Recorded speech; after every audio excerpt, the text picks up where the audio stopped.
my obsession was like to try to find a storytelling that will create emotion.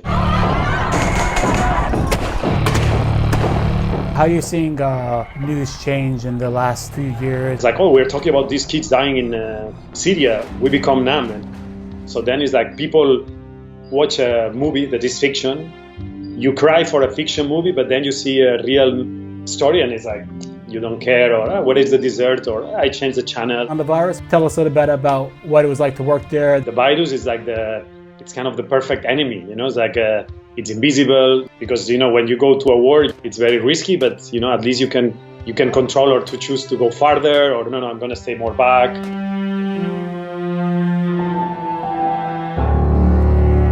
What's up, y'all? I'm really excited about today's episode. We have Raul Gallego Abellan. Raul's a world-renowned journalist. He's in Spain right now, where the virus has one of the highest death tolls in the world. He has a long list of awards for his work, including Cameraman of the Year awards from Royal Television Society and the coveted Miguel Gil Award. Mundo has called him the best camera in the world. He's a pioneer in creating captivating online news and documentaries at a time when news was shifting from TV to online. All this while working at the Associated Press, Channel 4, and now as a filmmaker and journalist for a host of clients. Most importantly, I'm excited to bring Raul on as someone I worked with at AP, who I found as a friend, a mentor, and an inspiration for both his work and his character. So Raul, working in Spain on the virus, welcome to Beyond the News. Oh, thanks for talking and for an amazing introduction. It's awesome to be talking with you. For sure, man, for sure. Okay, so catch us up a bit. I mean, yesterday I was watching your film that you put out on Al Jazeera on the virus. Tell us a little bit about what it was like to work there, the conditions, in the hospital, you're around doctors. Are you even worried about your own safety while working in that environment? When I saw things happening in Italy, when people still was like, that's nothing. And, all the media, governments in Europe were kind of blind, or not kind, were totally blind, saying, this is just a cold, like a flu.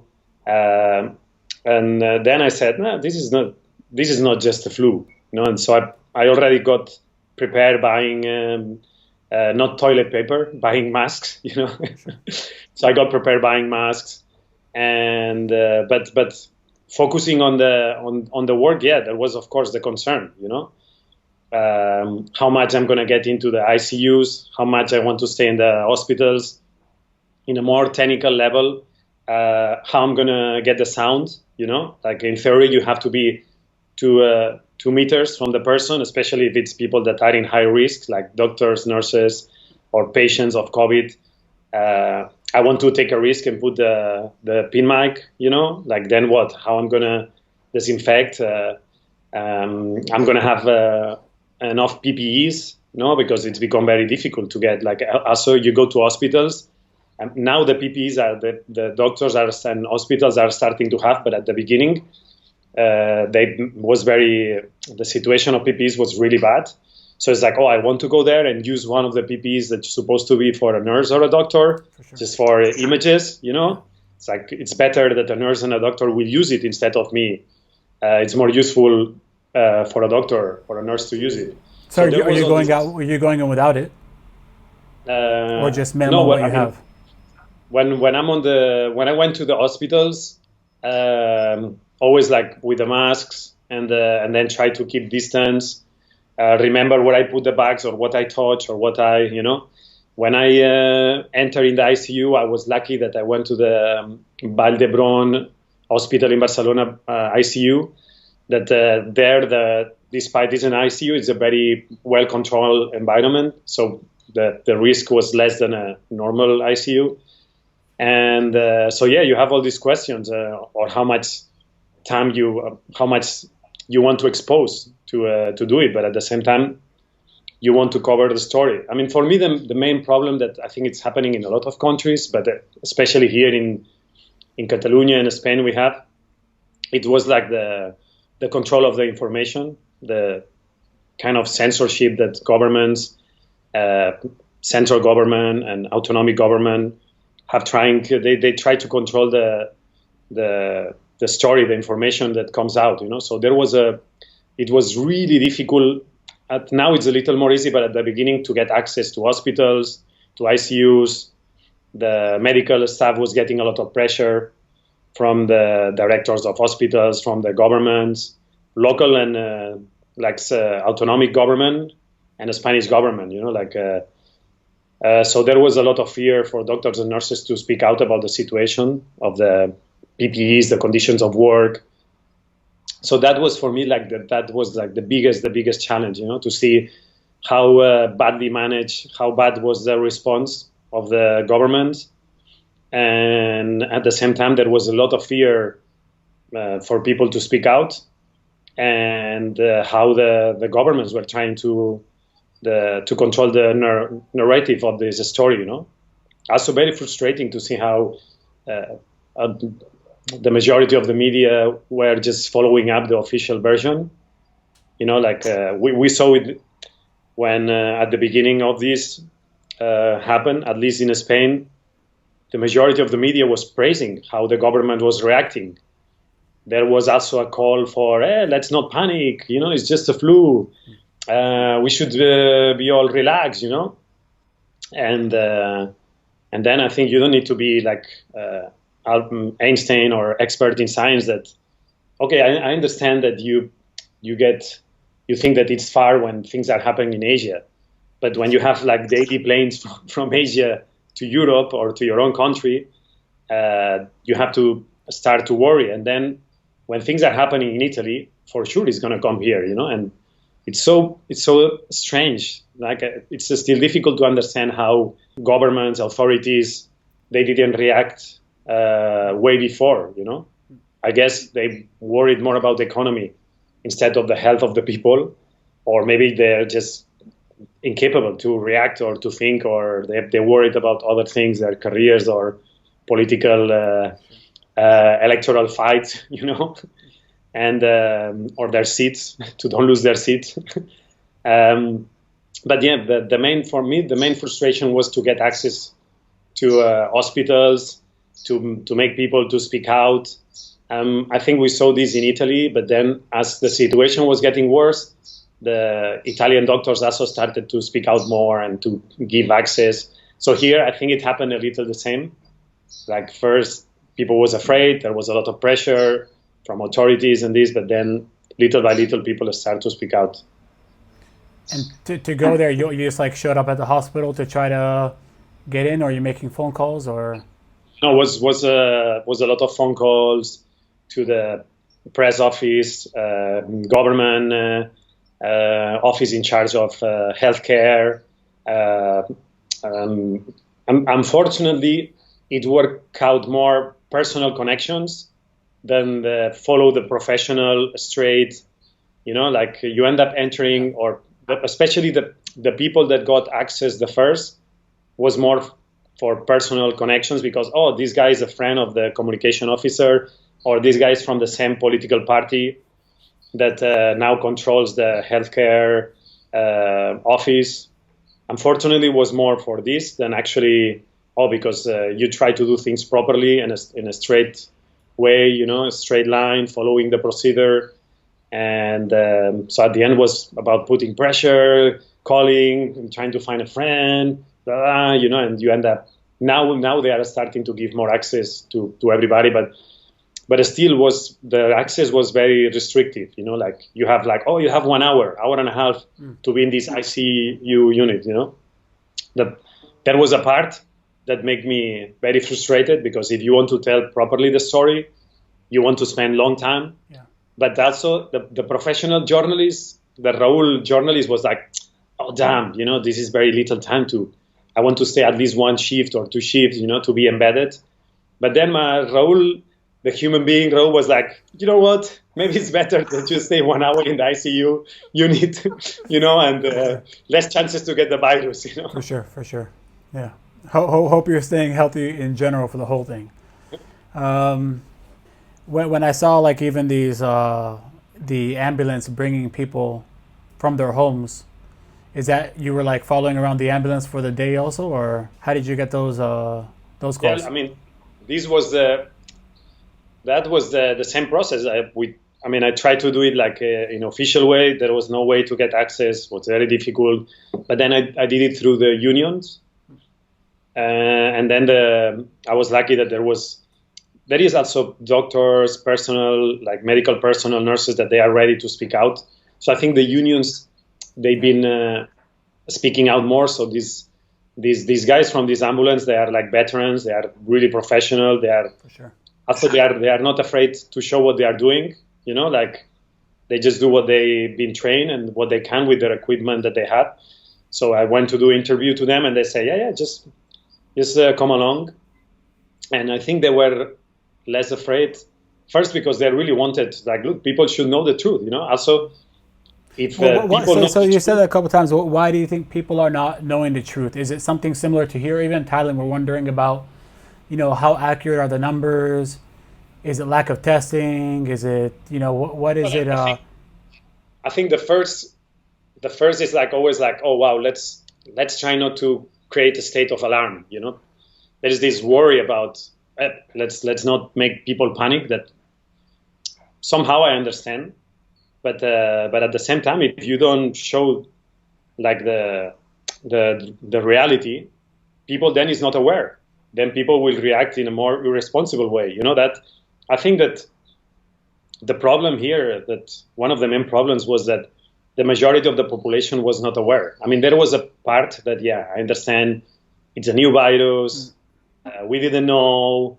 It was unexpected. That I don't think was so unexpected. But I understand that part, that, we never confront this kind of situation. But come on, we live in a global world, like we have the information, what was happening in China, in Asia, then in Italy. But when you have these policies of like, let's not make people too worried, then people don't know the truth, and then they behave in a more irresponsible way. They are careless. So, I always, for example, covering so many years wars and natural disasters and this kind of situations, my mentality that I'm just a normal person, always is like, okay, let's get ready for the worst, but hope for the best, But if you get ready and you prepare for the worst, so at least when the worst come, at least you are prepared, That not means that you have to, create too much alarm, but you need to be realistic, Sure. And then from there, you can work out, you can, as in one of the persons that appeared in the story I did for Al Jazeera was like, look, in like the main rule for preparedness, to be ready in these kind of situations, in front of like misinformation or I don't know about this virus, so you prepare for the worst. When there is less information, you prepare for the worst, and at least you'll be prepared if the worst comes. If not, look, thanks God, Sure. So, and I think that there was also like one of the main problems is like governments, they worry more about the economy. The first thing that they worry is more about the economy, not about the health of the people. That was the main concern. It's like the confinement, there is a part that, okay, is to not spread the virus, but the main reason of the confinement is like because they were worried of saturating the healthcare system, the hospitals. For sure. I mean, there's that like alarmist attitude that we heard in the U.S. for a while, where it was like, the media is blowing this thing up, and now it's kind of bad there. Now people are starting to stress about it. But I feel like, and that's something also I kind of want to get your thoughts about, like how it's kind of like damned if you do, damned if you don't. Sometimes when you're working in media, everybody's kind of grouped together as the media. Okay, the media is lying, the media is controlling you, or now there's all these talk about fake news. So how do we combat that now in 2020 for trying to get the information out correctly without being an alarmist, but like you're saying, making sure people are prepared for what may happen? Because if it doesn't happen, then people are going to say, you see, they exaggerated it. Well, I think sometimes the best way to put out the proper, the information, the data is out there. It's just a matter of going out and ask. For example, when they start to come out with the first number of people that was dying, I found it a little, there is something a little strange here. So because it was difficult, I didn't have access to the official numbers. So I thought, let's go to the people that are manufacturing coffins and let's check the demand, And so when I went there, suddenly it's like, wow, I got more impressed of seeing the faces of the guys doing coffins and what they were saying. Like they were like really scared because I said, look, the numbers that the government is saying of people dying don't match with the demand. And so there are different ways, to it's like even the official numbers to know how many people is dying. I mean, it's going to come out sooner or later. There is a way that you can find out going to the official registration, like a social security official registration. So when people die, it's going to be registered. Oh, this people is dead. Like governments know, like medical care personnel, they send me documents that they have the daily information of how many people died, and they even have like the prediction of how many people might die that day. So always the lack of information that comes out, it's always for economic and political interest. Like the government is afraid to bring out the real information. They are afraid that they will be blamed. They are worried that the opposition are going to use this against them.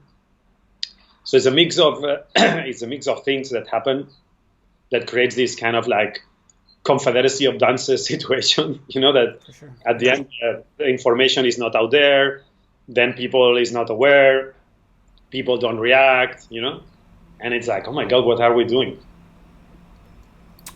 So right now when you go out into the street, what's it look like? Well, I think now in Spain, the majority of the people now is more aware. The confinement, I think it's working pretty well. The majority of the people is following it.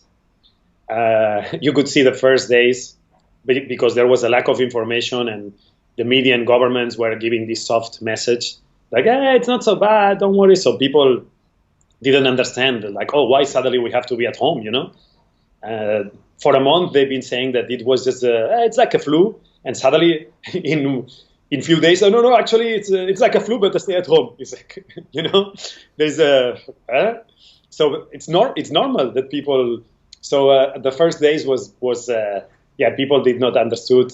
Now people is at home, and it's a little creepy. You go out, it's this mix. Sometimes it's like nice, it's like, oh my God, there is no traffic. It's nice, like because there is no activities in the industry and factories. Like Barcelona, we have all these like big cruise ships that are polluting so much the sea, the sky, and now it's like the sky is so clean, the water in this. So there is this mix. There is a part that is like, oh my God, this is beautiful, so quiet, so nice, so clean. But then it's like it's so sad and so creepy. You go at night, especially. You drive around and it's also quiet. There is nobody. It's even scary. You go back home with this feeling. It's like, oh my God, this is really sad. And there's sometimes time to time on the day there is this thing. This is really happening. It's like it's crazy because also it develops so quick. It happened all so quick. It's transforming our lives so fast that still sometimes it's difficult to accept and to understand, wait, is this really happening?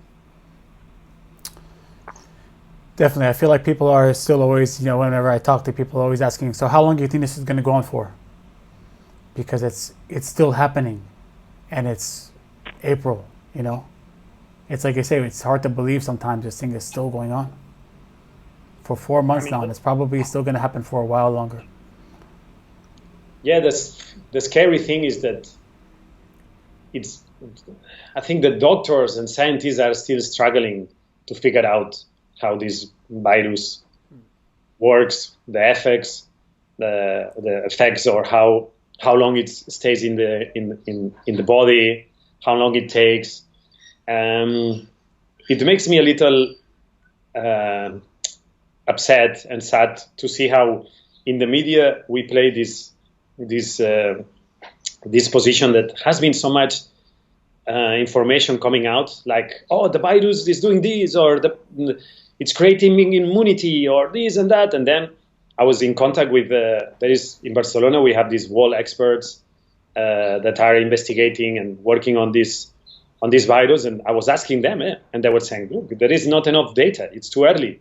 But already there is always some experts or some media that comes out with this information that is like, it's too early, And so it's, as more I talk, like, I don't know, for example, I talked with the Italian doctor, and he was saying, oh, we do 3 times tests for the person because the tests sometimes don't work or it's not reliable enough. So I think it's so difficult. Like, and then there is a question that I've been making myself is like we have the vaccine flu, and it's not so effective, I mean, it helps, but it's not like 100%, And then there is no, for the first SARS, there is no vaccine. Ebola, there is no vaccine. Bird flu, there is no vaccine. It's like, are we really gonna have a vaccine for COVID-19? I mean, it's possible. I mean, I don't know. I mean, I don't want to be negative or over worried, but I'm starting to ask, are we going to be able to achieve this? It's possible. I don't know. It's like, I hope that they get the vaccine as soon as possible. That would be awesome. And that's what everybody is wishing. But then I was looking, it's like, are we going to get this vaccine? Is it good? I don't know. I hope. And like I said, I mean, I was thinking about the vaccine also. And even if and when, hopefully, we get the vaccine, how long does it take to get it for 7 billion people on the planet to make that much? I don't know. It's going to be a long time. So, I mean, it's crazy. Of course, the first thing the first thing shocking and sad is when you see people dying, especially the old people, it's like how it's crazy how a lot of governments, they react in a way that, like, this is what is going to happen, just to try to not to collapse healthcare systems. They take the decision to, let's leave our elders at home or the elder care homes, and I understand that you take this decision when the system is really collapsing. It's like, look, we need to do the triage in the hospitals and whatever, and look. But I feel that has been this triage before we get this situation of collapse. And that's a little upsetting and sad. But the first thing that shocks is like, the dead people dying, especially the elders dying, and like how people is dying alone or getting sick and they have to be alone. This is like very, but of course, then you start to think, okay, so the economic and social and personal repercussions, how the effects of all these, like how many people are not going to be able to pay rents, pay the food, and this is already just happening now. So that's like pretty scary, like what is going to happen. Also, my other worry is like how governments are going to use, or they might use the virus for control even more society, or control even more of the people, these people are angry and they want to do protests because of the economy and the system, whatever. They're like, oh, no, you are not allowed to do protests because of the danger of the virus, Yep. I mean, for sure, this is going to happen. And also there is this, like now we see like how in very few days, how the environment, how nature, it's blooming, and recovering. And when this is going to be over, are we going to go back and destroy nature again? Are we going to learn something? There is all these questions of like the post, I call it the COVID. We are entering in the COVID era, and how it's going to be. Are we going to learn something? Are we going to just continue? Are we going to be even more polarized society? Are we the opposite? Are we going to be more united? I mean, we even on the daily life of the people, and then also seeing how things work in the world, in the countries. It's like always it's very deep topic, but it's true. Like in this kind of situation, you see the best and the worst of humanity, you know? Yeah. In the street, I see people that are like, or in the hospitals, people doing amazing things. You know, I kind of like, I recover faith and I fall in love again with humanity, because you see amazing people doing in the hospitals, volunteers, doing amazing things, you know, like helping, taking risk, even just doing things creative things to cheer the people that are confined. But then also you see how governments are failing, how the European Union fail, like how there is no solidarity on, you know, it's in the system, economy, and governments. It's a failure how they react. When it's about like people, it's working out. People are responding. You know, like government, system, economy fails. People reacting and responding to try to do something for this crisis. You know. So what's like I saw in the piece, you know, two things about that is like the that's striking is thinking about the people dying alone, that even that was affecting the doctors and nurses. When I'm saying, you know, we see people die all the time in ICU, but then it's different if they can't even be around loved ones or family because they're not going to go there because the family can contract it. So that part when you said that's and in the film that struck me really hard about how different this thing is than something else.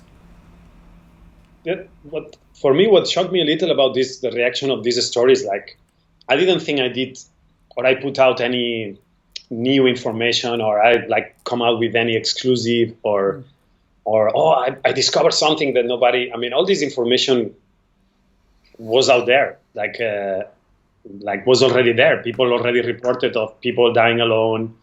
People already reported about all these things that appear on the film, and I was shocked that people is like, oh my God, it's really bad, the situation, you know. It's like I guess there is like maybe people that decided to, oh come on, it's enough of this information. I'm gonna focus on other things that I think it's healthy too.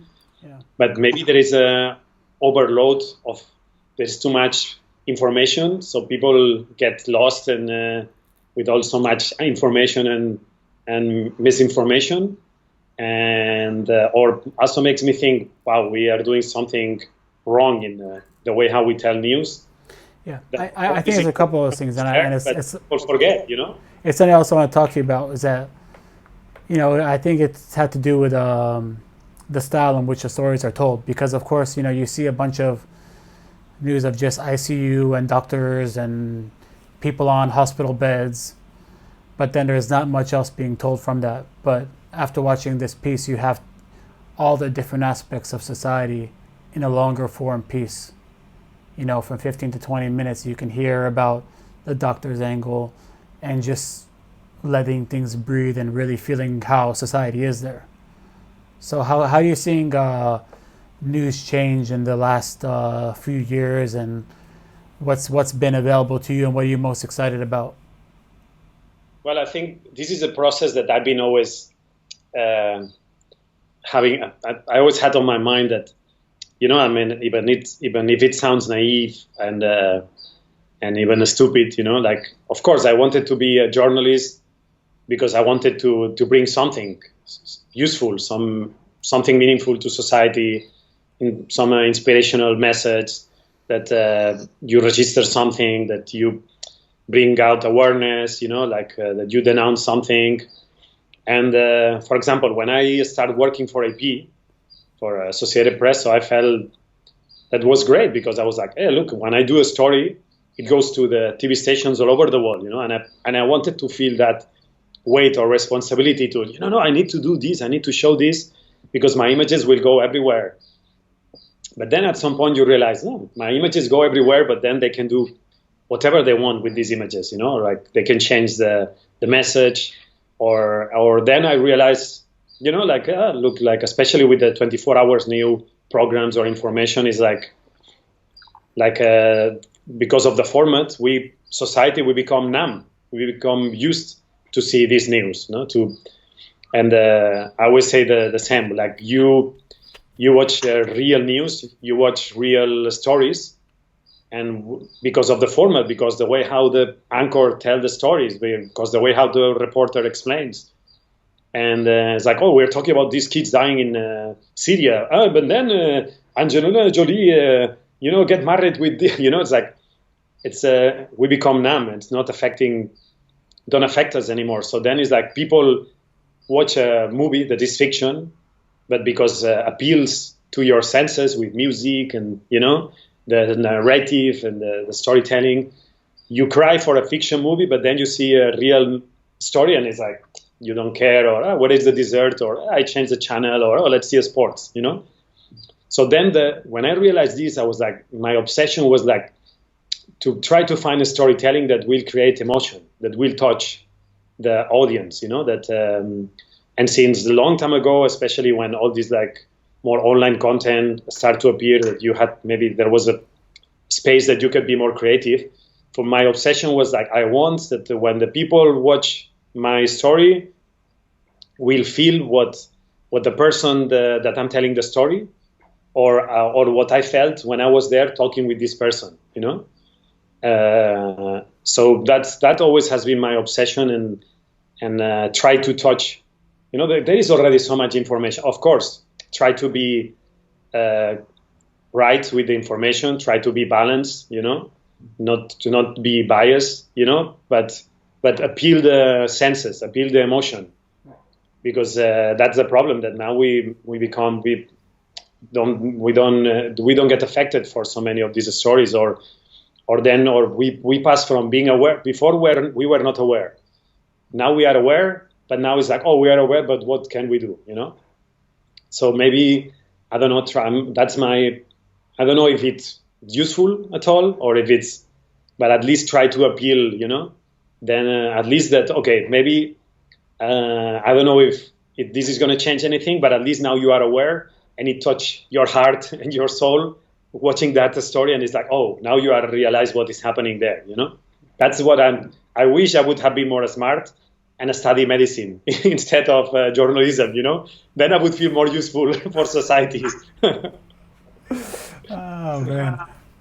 So that's funny, man, because part of doing this, I want to get some things for advice for people who want to get into journalism, video journalism, into this line of work. So you touched upon it, but if you can kind of expand about the career progression of where you started, how you moved on to, and what you're doing now, and which what were like the best parts of each part of that process. I don't know if there is a. Sorry, before you go, and also before how we were talking about the different pace and rhythm of each step. I mean, but what do you want that I explain, or you want that I tell or give advice, or what? A little bit of each, like just tell your story, your background, and right. and talk about the different aspects of those organizations you've worked on compared to right now, and the pace of life and the lifestyle, because in a sense this actually is also, telling news is also a lifestyle. Well, I feel actually very fortunate. What I did like in my career, and I mean I worked very hard, but I was also lucky to do what I love the most, or what I enjoy. Like I studied journalism. I was expecting when I remember when I was a kid, actually I wanted to do archaeology and history. Really? Because when I was 5, archaeology was my big career mindset as well. When I was 5, I knew all the dinosaur names and everything, man. I remember I saw Indiana Jones movie, and I said, oh fuck, I want to do this job. That's awesome. And then I talked to a teacher of history, and he said, man, if you do this, you are just going to go and find some Roman coins. This is not true. It's just a movie. And then I was like, oh my God. And but I was a little kid. But anyway, I studied journalism, and then I remember I was at the university, and before I finished university, I said, look, I don't have any connections, so I need to really have experience before I finish university. So I did a lot of internships, and I was lucky that I started to do like a long form was like 30-minute stories for a program that that was here in Spain, like in TVE, the Spanish main TV station. And so I started the opposite. I started doing long form, apart from the other internships and this. And then I went to, and that was awesome, because I remember like I didn't still finish university, and I was doing this 30 minutes report. And on that time I was like, I looked so much younger than what I was. And I remember I was with my bag, and people were asking me, but this is for the school? It's like, no, it's for TV, and that was awesome too. And the team, it's called, the program was called like Wide Angle, Gran Angular, and directed by Marisol Soto. And that was like, the team were awesome. I mean, they let me do whatever I want. I was working with the cameraman, soundman, like the director of like image, like it was like that. They were like awesome. They were so good, so professional, so humble. So like they embraced me. I was like super young, and they embraced me as one of them. That was amazing experience.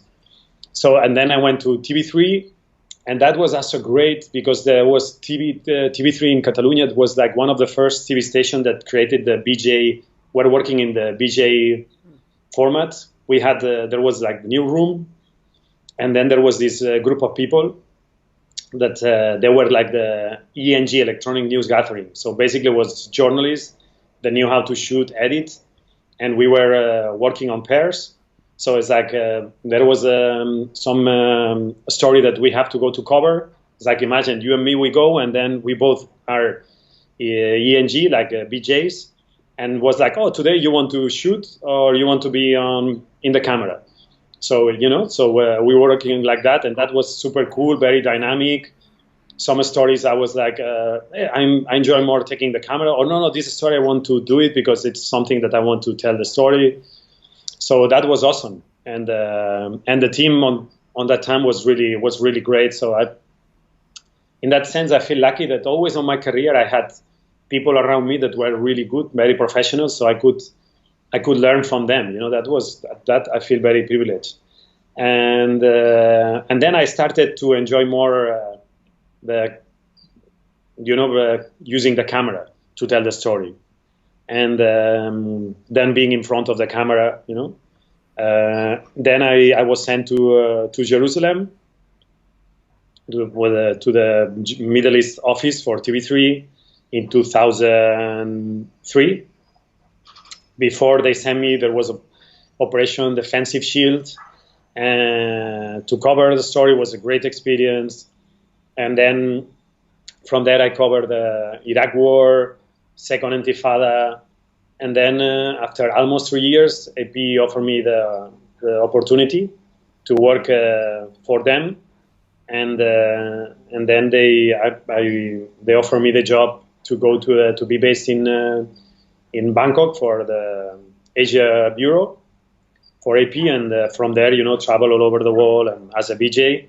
And it's funny because usually people do the opposite. They started doing breaking news or more basic news stuff, and then they go to a more like a long format. So I did the opposite. I started with long format, and then in AP I ended up doing breaking news, like rough cut, like breaking news, like an agency pure, and but was great. I mean, with AP I was like 9 years, and I mean there I worked with the most amazing colleagues, the most committed journalists, photographers, producers. I mean, that was awesome. I mean, that was awesome experience. Like, professionally, personally, it was a constant adventure. Like, was great. But then also was the time that all the online content was developing.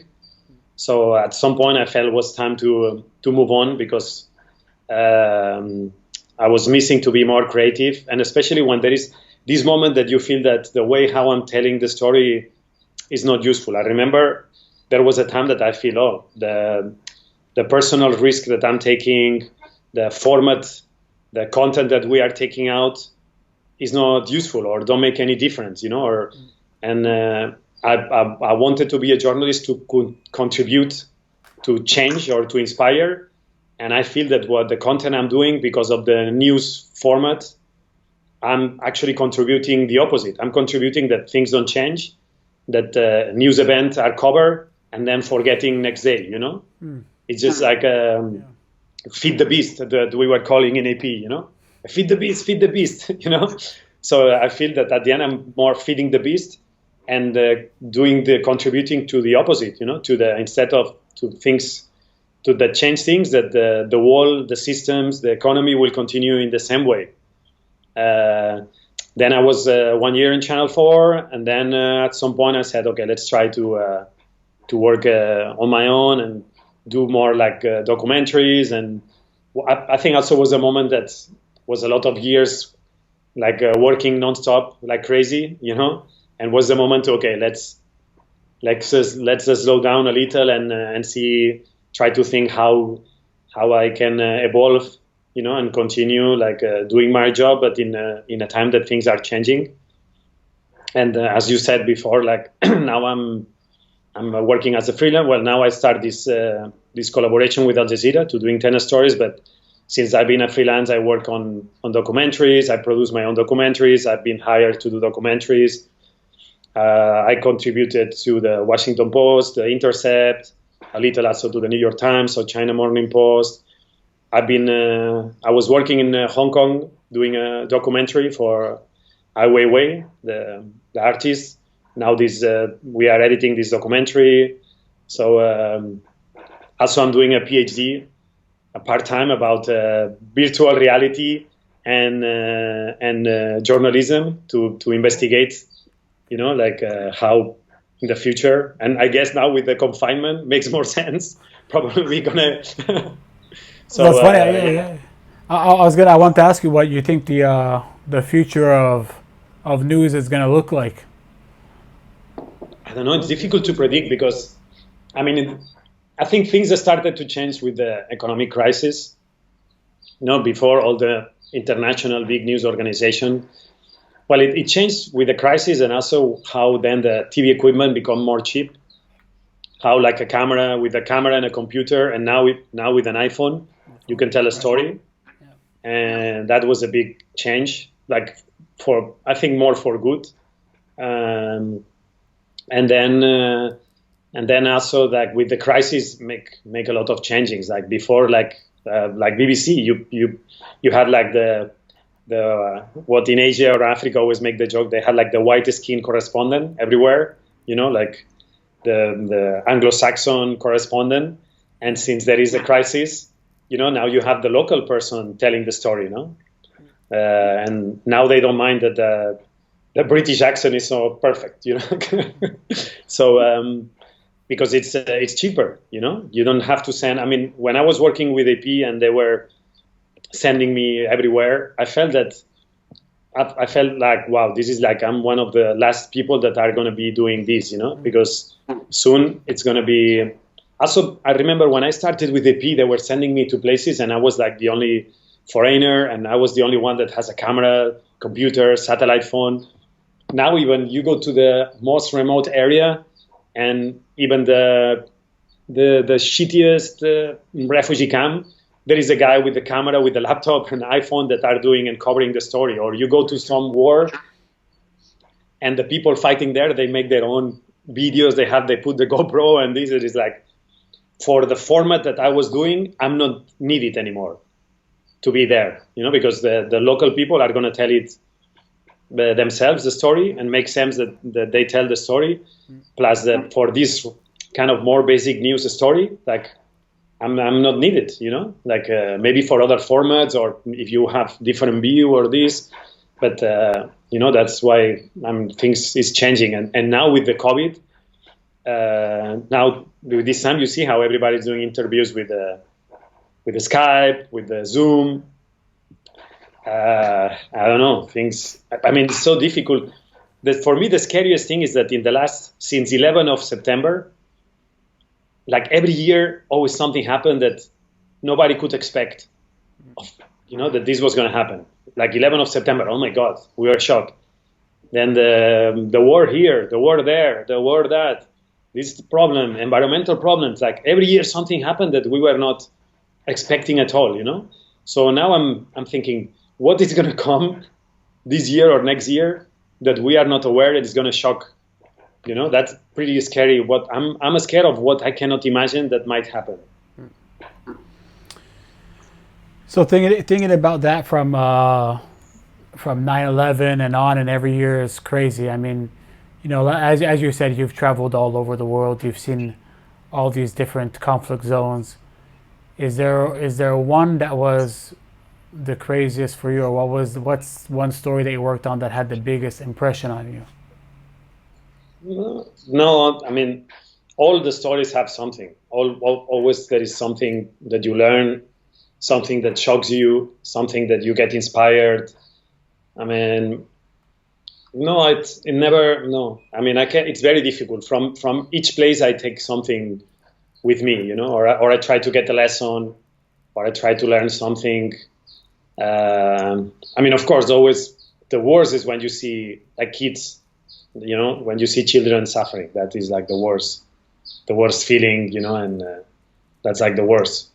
And especially, or I think like the worst feeling is when you see all these things, or you experience terrible things, you know, or you see, and then you feel that your job is not useful.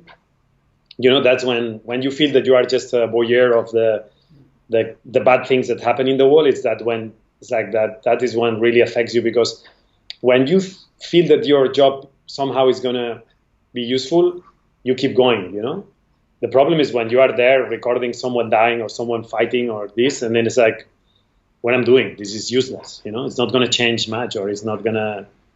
That's maybe the thing. But what I take from is like how easy it is to, like it appears in the story of the Fly on the Wall in Al Jazeera, the story of the virus. Like at the end when the nurse from home is like, look, it's free. Human rights can be free, you know. Like for me, it's like how in a bad situation, how easy is to be kind, to help, you know, even with simple how little things, you know. Always maybe in our profession we always want to do something big. I'm gonna do this story that it's gonna inspire the world and this and that, and you know, like little things can be so much more powerful than a story, you know, or than a video or whatever, you know, like the little simple acts of resilience or kindness or little acts of solidarity are like the most important things, you know, like little things, you know. That's for me what I try to always remember. Nice. I have some speed round questions to ask you. So first I want to, so this first thing that comes to your mind with this kind of thing. So what's the best thing about this industry and this line of work? What's the best thing? Oh, wow, there is a lot of best things, you know. I mean, for me, it's been a great ride, and still it is, you know. Like for example, just these days doing the job, I mean, it's been like 2.5 years that I'm back in Barcelona. And honestly, it's been really tough to be back here after so many years living abroad. The rhythm of life that I was having, and you know, and also I came back, and here there was a lot of political trouble between Catalonia and Spain. Society becomes very polarized, so it's tough. So, but doing this job these days, you fall in love again with people. You know, you see all these really nice. It reminds you how is the reality, and there is you see all the bad, but you see also so many amazing things, you know, and so many amazing people, and that's great. That's great. I mean, one of the best things also is when you are covering a story, and you realize this is like a historic moment. You know, like, and it's like you are there with the camera, and it's like, oh my God, this is history, and I'm here present in the first row. And also one more amazing. I mean, what is nice is when people send you messages and they say, "Oh, thanks for doing this story." That's when you say, "Oh, well, at least was useful," you know. Or when you use your story to help people. That's what I'm trying to figure out, the way that how to use the story that also will create a real impact, or will create a call now, everybody called a call for action, So how to, for example, the documentary I did about Pani, woman, drugs, and Kathmandu, a documentary I did. We wanted to do this documentary to help women in Nepal to get a free treatment or rehab.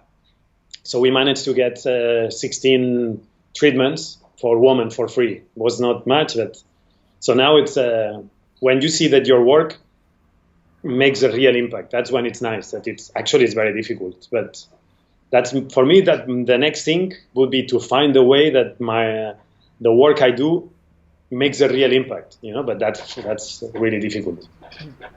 Sorry, you said very quick. No, these are great. No, you keep them out. Keep them going. Keep them going.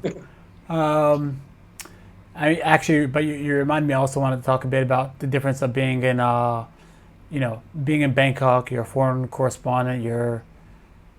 It's a crazy life when you're on the road a lot. And then how has it been different being back in Spain now? Well, when it's funny because it's like a double standard kind of life, It's a strange feeling. Of course, it's awesome. You are first of all, when I never thought about being in Bangkok or in Asia, when they offer me the job and they say, hey, look, the headquarters of AP in Asia are in Bangkok, and I remember when I arrived there, and I went to the AP office, like the Sky Train, all these buildings. I felt like a guy from a village that comes out, goes to the city for the first time. I was like, oh my God, where I am. Of course, it's awesome because you learn so much personally, and every day, all your senses, you get like food, like visually, personally, you get so many, inputs every day, constantly. It's like you live in another planet. It's so different. Also, your mind opens. You learn so much. You realize about the differences, but also you realize how the same we are everywhere. So this is so nice, and the personal experiences, traveling around. Then another thing is especially when you work for agency, you normalize a certain way of living, a certain rhythm of covering the news, intensity, danger, competition with the other news agencies. You live in a way that for you is normal, that now after some years that I'm not working in an agency, you realize, oh my God, that was insane. How we were living, like the risks that we were taking, the amount of commitment, stress, work, but at the same time, it's great. I remember once talking with different, more senior journalists or people that have more experience. They were saying, look, if you don't enter in this path, you are not there. If you are not there all the time, you cannot. If you want to be on top of this game, you have to be there all the time. And I remember when I left TV3 and I joined AP, different people told me, are you sure what you are doing? Are you aware in which path are you entering? And probably I was not. I was like, no, yeah, it's great. It's a great experience. It might be nice, but no, it's great. At the same time, yeah, it's like a bubble. It's the life of a bubble. You live in you have certain privilege that local people don't have. It has this mix. It's mixed things, and then you end up being from nowhere. You become very enrooted. That I think for a lot of things, it's good, but then sometimes it's it's difficult because at some point you need to have a balanced life and to have a little root, and that is it's difficult to make roots again. Yeah, and that's probably also similar of being when I go back home. Sometimes it's a bit different in terms of the conversation here than it is back home, even just regular conversation. Yeah, this is something that I think we've been through, everybody. I'm sure this happened. It happened to you, especially when you go to wars or conflicts or natural disasters, or when you went to cover like a Rohingya crisis in Bangladesh, the camps, that was like horrible scenes that you must see.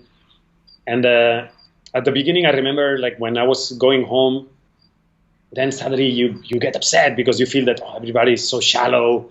And you're just coming from a war zone and people is talking about the new TVs that they bought. Or, we are making our new apartment and we put these tails in the toilet or in the kitchen, People are talking about this and this. You get like upset. I remember it's through a process, You get like, oh my God, this. And then at some point you realize, look, this is the worries that these people have. It's normal, And I remember that first I was angry and I was only then you end up only meeting with people that do the same job and you are only talking about the things you do and situations. And then at some point I was like tired and it's like, I just want to meet my friends from home and they just talk about the normal life, Just tell me. And my friends were, no, but tell me, no, just tell me, hey, the kids, the school, how is it? I just wanted to, it's like, man, and it's a balance, it's like, it's normal. People worry about the worries that they have. Of course, it's upsetting sometimes that people don't see farther than, because now we are all. I think this COVID thing. It's like a slap of reality for all the world. We are not untouchable. Especially like with. It's very sad with immigration. With the environment, like all these like refugee crises. Come on, they are here. They are in Europe. People is dying in the Mediterranean Sea. It's like a cemetery. Like it's disgusting. It's like when people go to the beach and enjoy, they should remember that people are dying there trying to cross. That the coast guards or all these like Navy European force are blocking the boats, sometimes even sank the boats and people die, or they send them back to Libya to be slaves, It's terrible, and so I hope that this thing will be like a slap of reality and that people are aware of that the world we live, that it's the Western world. It's been too much living in this bubble of welfare society and it's great and this, but we didn't realize that very close people are suffering and a lot of times they suffer because the Western world is being exploited and not letting all the other countries develop properly, or they've been just exploiting and not letting the countries develop and So I want to go back to that fire round. So just because I asked you about the best thing about the job, and then what's the worst thing about this kind of job and this industry? The worst first is the egos, but I think it's all the industries is the same. Like the egos, when the journalist is more important than the story, that's ridiculous. Like especially in these times, But I think this happened. I remember I have a friend. Pablo Andreolotti, like a photographer in Bangkok. I think you know Pablo. You met him. So one day I was complaining about this. Oh my God, all these little walls. The little wall of, we call it in Spanish mundillo. No, el mundillo de periodismo, the little wall of journalism. Sure. How all these egos and he said, all the mundillos are the same everywhere. There is all these egos when the ego comes out, and when the person puts first, like I have another friend, like a photographer, like that he told me, like Borja. He's a great photographer. That he told me his father was a doctor, and he told me, look, my father always was saving life, literally, in the emergency room, like he was saving life and he never come back, like making selfies or saying, oh, today I saved so many people, blah, blah, blah, all these things. And journalists, sometimes it's ridiculous, like, oh, we are here in the field, like all this ego and I understand that you need to promote yourself and all this and the competition, but but it reached a point that it's disrespectful for the people that you are telling the story. When you are stepping on the person, when it's more important you than the story of the person suffering, it's like ridiculous, disrespectful. It's so sad and lame, you know. And one of the worst things that I see in this industry is that thing, the egos. But I think it's happening in all the industries. It's part of human condition. Sure. Cool. I love that. And then finally, what about one piece of advice that you would have given yourself at the beginning of your career that somebody could use for starting their career? Oh, wow. That's one piece of advice. I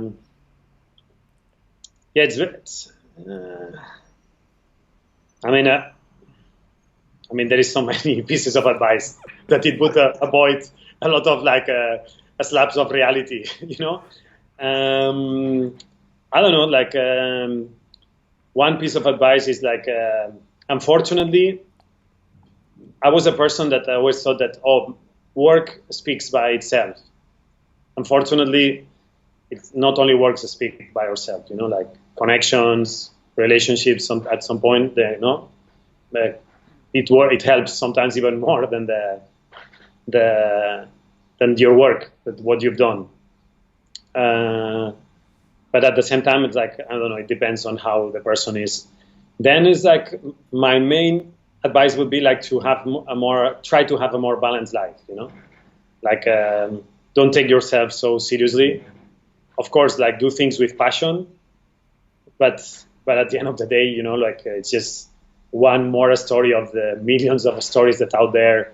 If you see the statistics of the amount of video that is uploaded every minute in YouTube, it's insane, you know? So it's like, look, at the end of the day, this is just one more video of the millions of videos that, you know, that are there. Also, yeah, I mean, that would be to try to have a more balanced life, you know, enjoy the job, do what you are passionate, you know, because it's great that you make a living doing what you like to do, but at the end of the day, it's a job. It can be your passion, but at the end of the day, it's a job. So try to enjoy with other things. You know, the problem is at least what happened to me is it took over everything. You know, it's it took over all the personal life because it's a way of living it. When you work, especially for agency, you cover stories at that level. It takes over everything, you know. So my advice to myself would be okay, enjoy it, but man, you can enjoy things also without the camera, you know. Cool. Any other things you maybe want to touch on that I haven't asked you about, if it's in Spain or from Bangkok or some other story, or? No, I don't know. I mean, no, I mean it's great to talk with you. I don't know. For me, I hope that this situation will help for people to think a little about why we reached to this point. You know, to think about, to realize why governments fail, why a lot of the media also fail to tell the story, to create awareness, to question the official message and the official information. I hope that we learn and we realize in which position. I mean, it's very sad what is happening. It's very shocking. But we were in a point that if would not have been the COVID, it would have been an environmental crisis. It would have been an economic crisis. A lot of countries were on the edge of having riots and people coming out on the streets because the economy. And so I hope that we learn something. I don't know how we can make a difference or how we can change things because it's very difficult. These systems or the systems are very deep rooted, you know, in how the world works, and it's difficult to make a difference, to change. But we all together we need to work or to think how to make a difference, how to change things, how to bring accountability, all the responsibles that make this worse. Like it's really upsetting me how I always think if governments would have reacted better, how many people would be alive, How many people would not die alone in these miserable circumstances that a lot of people died, Also, I hope that this make us aware. I mean, one of the doctors in the film was saying, in the Al Jazeera film, the Roger Paredes, was the same. It's like, we are now complaining, but you know how many people die of malaria, dengue, how many in other parts of the world, like how many similar situations are the normal in so many other countries, and we don't care, or we are not aware, or we look to the other side. So I hope this make us realize that people are living like this in these similar circumstances, and we learn to I don't know, but it's very utopical way of thinking, and it's very difficult to foresee what kind of society is going to come out, what kind of governments, what kind of politicians we're going to have after this. But are we going to become all a more authoritarian surveillance states, or are we going to become more environmentally friendly, more realizing that everybody deserves healthcare? It's sad because when I was a kid and I was imagining the 21st century, I was imagining, like a more nicer world. I was imagining, apart from the flying cars, and that I could have like a skateboard, like from the Back to the Future, that unfortunately is not happening. I was imagining that we're going to have a more nice, environmentally friendly, like a better society. And unfortunately, in a lot of aspects, we are going backwards. We are living kind of like an end of the Roman Empire process. And I hope we learn to react, and to change from like, oh yeah, we knew that this was all so fucked up, but what can we do? So to change that mentality and say, okay, we know it's all fucked up. Now we know for sure, and so what we can do, how we can make a difference. I don't know, but part of why I always covered wars and all these social conflicts was to how people are trying to change things for a better world, how, and I mean, it's difficult, because it feels that we always fail in the same things, like greed, egos, personal egos, politics, all this. We always fail in the, but I don't know, I hope we learn or we get inspired from people that are doing interesting process of trying to change or protest or organize society. I don't know. Let's see. What do you think? Let's see. I mean, I kind of see what you're saying about it being towards the end of the Roman Empire, and we were kind of building up to something, because you're right, there were protests going on all over the world right before this is going on. Even last time I saw you in Hong Kong, as soon as it started, Hong Kong is just stopped. And I don't know, I hope something good comes out of this and not too many people are affected. But I think it'll get a bit worse before it gets better. But hopefully it just gets better. I'll try to think good and it'll be good. Yeah, I mean, I mean, for sure it's going to get worse before it gets better. And it's a little like, humans are paying the karma, it's like we are paying the consequences. Unfortunately, those that are more poor, like uneducated, are going to pay even more. The people, it's like all this campaigning, stay home, it's so cool. Of course, we need to stay home, but it's not the same that you are wealthy, you have a big house, a big mansion. It's cool. It's cool for me to stay home, but what if I don't? What if I need to earn some money? It's not cool. yeah, what about if I have a shitty apartment with interior windows, Yeah. How many people are in the apartment?